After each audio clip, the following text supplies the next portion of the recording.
Before the sun even rose, something alarming unfolded deep in the heart of Texas. A towering wall of rain crashed down on the region, hammering the landscape with an intensity few had ever witnessed. Within hours, peaceful streams turned into violent rivers, swallowing roads and entire neighborhoods. The Guadalupe River began rising at a terrifying pace, approaching historic levels with shocking speed. Emergency alerts, sirens, vibrating phones. As residents woke up, they found their communities slipping into chaos. By mid-morning, several areas were already cut off. Cars drifted like weightless objects, swept away by muddy floodwaters, while firefighters and rescue teams rushed from one call to another, fighting against the clock before the rising current made access impossible. What was supposed to be a joyful 4th of July weekend shifted into a desperate struggle for survival. The first major alert struck shortly after dawn. Radar imagery revealed storm cells dumping up to 15 inches of rain in isolated areas. Minutes later, calm creeks exploded into raging torrents. Fueled by relentless downpours, the Guadalupe River surged upward at an extraordinary rate, in some places climbing over 20 feet in under an hour. Emergency services were overwhelmed. Calls poured in. Trapped cars flooded homes, missing residents. In San Angelo, bridges and low-water crossings turned into deadly traps as water overtook the structures, ripping away debris and anything in its path. Near Bell Street in Loop 3006, the roadway vanished under a river of brown water, forcing rescuers to deploy boats, drones, and high-water vehicles in hopes of locating those stranded. In Kerrville, conditions escalated quickly.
The river exceeded 26 feet, prompting immediate evacuations.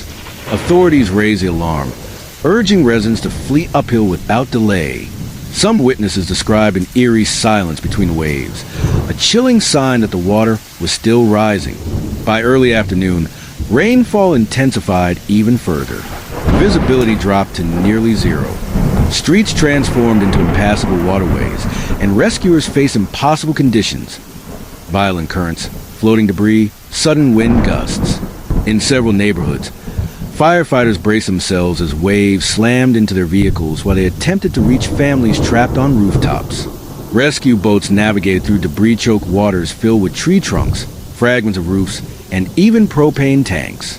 In Ingram, witnesses saw an entire RV park swept away at once, mobile homes tumbling down the river like crushed aluminum cans. In San Angelo, entire districts turned into lakes, leaving residents no option but climb onto rooftops to escape the rapidly rising water. Neighbors formed human chains, volunteers cleared debris, and strangers risked their lives to pull others to safety. Despite the heroic community effort, authorities warned that the worst might still be ahead. Meteorologists later confirmed what families had felt firsthand.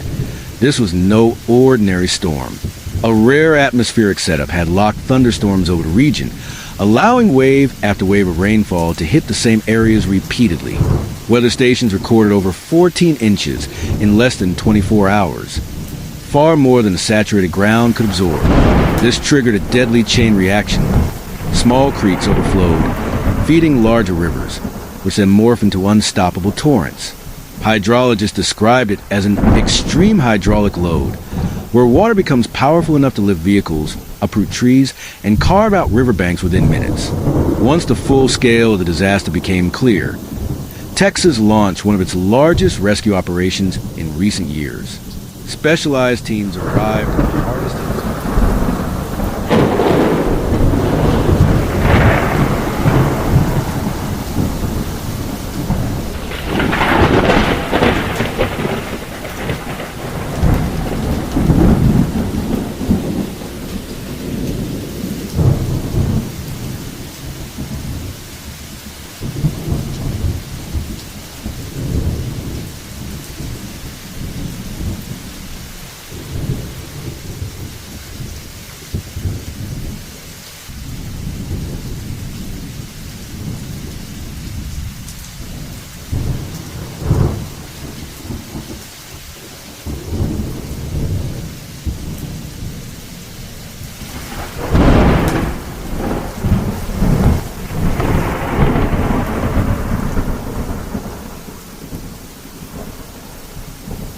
In San Angelo, a high-water rescue truck plowed through chest-deep water to reach families who had no escape. More than 100 responders went door to door, wading through currents, ensuring no one was left behind.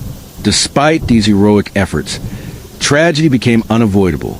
Kerr County confirmed multiple fatalities, including families swept away before help could arrive. Shelters filled quickly with exhausted, soaked, and traumatized survivors. When the storm finally eased, Texas awoke to a transformed landscape. Roads erased, bridges fractured, homes filled with mud, entire forests uprooted. In some areas, the banks of the Guadalupe River had collapsed, pulling land and structures dangerously close to the edge. Search teams continued combing ravines and debris fields for the missing. As the state moves into recovery, one truth remains. This disaster is not just a weather event. It is a warning. Communities will rebuild, but the memory of how fast and brutally the water rose will not fade soon. Yet amid the destruction, one thing stands out: solidarity. Neighbors who had never spoken saved each other's lives.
Volunteers worked nonstop.